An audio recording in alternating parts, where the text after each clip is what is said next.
Hey guys, how's it going? It is I, the real Randy Chavez, coming at you today with a Veve OMI update video. Guys, if you're new, welcome. If not, welcome back. I love y'all. Everyone say hello to Dashi. Hello, Dashi. Commenting, liking, subscribing is a free way to help support the channel. Non-free ways are Patreon and smashing that super thanks button down below. So, in general, this is just going to be, if you're new to Veve and OMI, and if you are a veteran, there's not really too much in this video that's really going to go and surprise you. So, here we go.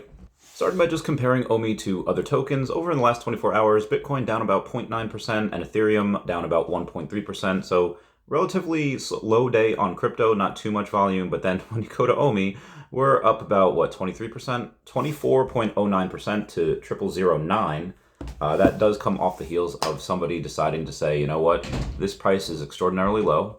This billion OMI sell wall is a little too much, and they spent about $1.7 million US on it, and decided, yeah, it's a good entry point. We're close enough to the bottom where they feel comfortable to spend 7 figures in that, where as opposed to myself, that has just gotten 150 million OMI, has only really put in about 6 figures worth. So they had put in about 3x my original investment. They did that in one go.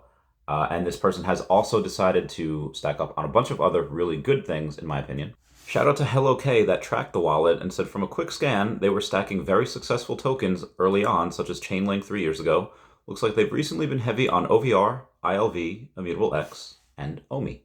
Again, shout out to HelloK for tracking it down, because he was able to find out that their first purchase was 500,000 Chainlink tokens at about 40 cents, which is bananas.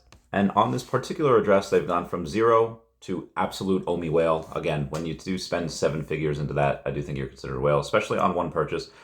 Could this be someone that is already in the community that just happens to have a new address where they're diversifying? Maybe they already have a billion OMI in another address and they want to keep it separate, which I understand 100%. I myself have 7 different trust wallets. Trust wallet is something that you can go and download and put your OMI in to keep it safe.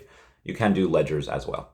What I also like to do is take OMI and compare it to the general markets, such as the S&P 500, the Dow, and the Nasdaq, which are all in between negative 0.4% and up 0.48%. So OMI is obviously outperforming them as well. But the bulk of this video will be shout out to a guy named Psychodelic at SYKODELIC_. This person has a little over 9,000 followers over on the Twitter, saying that he is a full-time crypto researcher and writer, covering all things in DeFi, projects, news, and reviews. DM him for business. But basically he says this is the next 50 to 100x project. Veve and Ecomi is partnered with some of the biggest brands in the world, Disney, Marvel, Universal Studios, etc., and making huge money in the bear market. And he goes on to say that Ecomi and Veve is an NFT digital collectibles platform that has partnered with the world's biggest brands. On their app, Veve, you can buy and sell fully licensed digital collectibles from brands such as Disney, Marvel, Star Wars, DC, and over 100 more. The app, the web NFT platform marketplace that releases new NFT drops with a secondary marketplace. It is the Ecomi is the crypto half of the project that is responsible for the underwriting and Veve platform, with everything blockchain related running on Immutable. Immutable is a layer 2 form of Ethereum. They have released some of the most famous characters in collectibles form on the rarest comics in the world, all on the blockchain. These include Spider-Man, Darth Vader, Superman, Mickey Mouse, and the rarest Marvel comics such as Amazing Fantasy 15, all 100% fully licensed. And these are only the licenses that they have currently released. In a recent interview, one of the founders had said, "We've succeeded in acquiring every license we wanted." End quote. Among the community, there is large speculation that they have the Pokemon license. They had confirmed in a Twitter space a few weeks ago that they are talking to the Pokemon company. There is nothing that has been confirmed yet, though. Any speculation that we get the license is just speculation at this point. They go on to say there's a lot of evidence to suggest that this is highly possible. A guy named Alfred Kahn is part of the Veve fam. He was responsible for bringing Pokemon and many others over to the US from Japan, and Pokemon is the biggest collectible brand ever created. If you want to learn more about Alfred R. Kahn, hit that subscribe button, bell for notifications. He will be on the podcast on Tuesday at 7 p.m. Eastern Standard Time. Psychedelic says, collecting is an absolute huge industry. Even if you're not a collector or fan of these kinds of brands, you've no doubt seen Comic-Con and how crazy fans get about their collecting. Collectibles market is set to reach $1 trillion by 2032. Not only that, but the metaverse is supposed to reach multiple $1 trillion by 2030. Veve is in a very, very, very good position to cash in on a lot of that. Anyone who is involved in crypto and decentralization knows categorically that everything is eventually going to make its way to the blockchain, and Ecomi and Veve is firmly in front of the pack when it comes to digital transition of the collectibles market. So what's the value? NFTs that have no backed IP have reached valuations of over $50 million, Bored Ape Yacht Club and CryptoPunks, just to name a few. Imagine with the huge global fan base, what happens when the first Spider-Man or Darth Vader on the blockchain is released to the public. Obviously, it is already released to the public, they just don't know about it yet, but what can it achieve? The rarest version of Spider-Man is currently only $6,900. Everyone comment nice down below for the 69. And they are building a metaverse, which is aka the Veveverse. Imagine driving around the Veveverse in your DeLorean with the Darth Vader battling your friends in order to win more crypto. They do have a crypto game that was just announced. It's Tengoku Sonu. Comment down below the correct pronunciation of that name because I forget what it is. But that will come out next year as well. And that's what they're building. And again, the Pokemon license still is in speculation.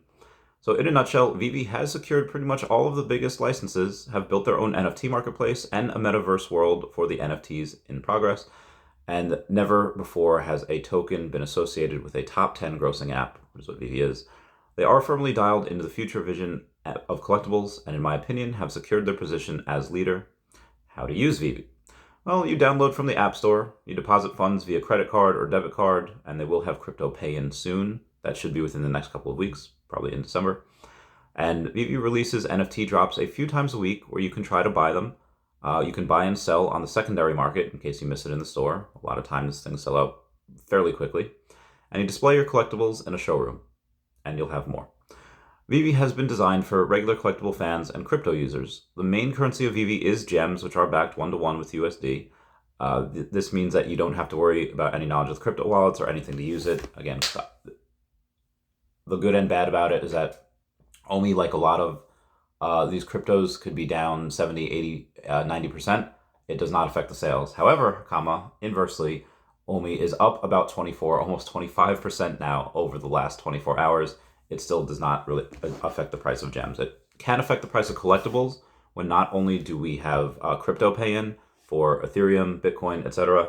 When we do have OMI to gem, or you could be able to buy gems with OMI, that in some regards will affect the price because if OMI goes up a lot, people have this found money, then what do? They spend it. But having gems does remove a large barrier of entry for users, meaning mainstream adoption of Veve is as easy as interacting with any regular business. Collectible fans from all over the world can simply download the app, deposit funds, and buy collectibles.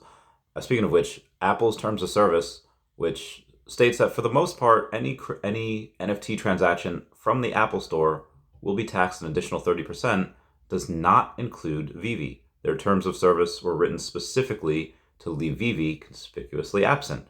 Why? Well, there'll be another video talking about Apple and Disney and Veve and the next couple of years.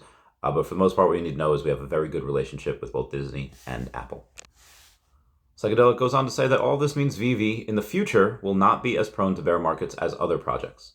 Ecomi and the OMI token, Ecomi and Veve are one of the first companies to bridge the real-world product with blockchain and its genius. Veve is the real-world app that sells collectibles. The OMI token underwrites the whole system and links it to the blockchain. Since the beginning of this project, the utility has been underwhelming, but that is all set to change drastically by the end of the year, moving on to next year as well. Ecomi are releasing their OUP, the OMI Utility Program, which incorporates the OMI token within the Veve app to a very high degree. And generally you can go on and you can see how much of the amount is done for each particular thing in OUP. If you go to there and you look at their development roadmap, it will have progress bars in each of the ones that they plan to do. Most notably now is the waitlist drop system is almost done. But in order for that to succeed, you do happen to have crypto to gem, which should be crypto pay-in should be done next month. And if the waitlist drop system, the progress bar looks to be a little bit more on its way than that, then maybe we get that pretty soon. In order to get that, in order to use the waitlist drop system, a lot of stuff for MCP has to happen. The OMI spot wallet has to happen. You have bronze tickets. So a lot of these things could happen within the next couple of months. And those progress bars do update every month. So this will incorporate OMI token with Veve app to a very high degree. Some features of the OMI utility is being able to buy and sell collectibles in OMI, depositing, withdrawing in various crypto, staking OMI to receive benefits in the app, earning tickets to gain better access to drops, and OMI to purchase accessories as well. We should see that Q1 of next year. So the team, as well as Alfred R. Khan, the company is headed up by CEO David Yu and Daniel Crothers as COO. David is a highly experienced CEO and has 25 years of experience in the collectible and gaming industry. He was also the first licensed reseller of Pokemon in New Zealand. With all these added utilities for OMI, the world's biggest licenses, the metaverse play, and the team, I'm mega bullish on them. I think over the next 3 years, they can become one of the biggest projects in crypto. OMI price is right now 00093. It used to be slightly lower at 00078 at the time of it was written, but a 50x from that would be a little bit over $10 billion market cap. Yeah, I think that's relatively easy. I mean, think of 100x from here. You know, we're not even 10 cents. The modern investor, that guy's got about, I think, a 250,000 subscribers over on YouTube. He says 10 cents should be relatively easy in the next bull market. On that note, everyone, please comment, like, and subscribe. Comments are good for the YouTube algorithm. Also, subscribe to Sleep in Comics. Him and Comics and Crypto are the two that I really go to if I don't know so much about a certain comic. Hey, should I buy? Should I hodl? Should I sell? And they're very knowledgeable. Anyway, everyone say bye-bye to Dashi. Bye-bye, Dashi. I love you guys. Bye.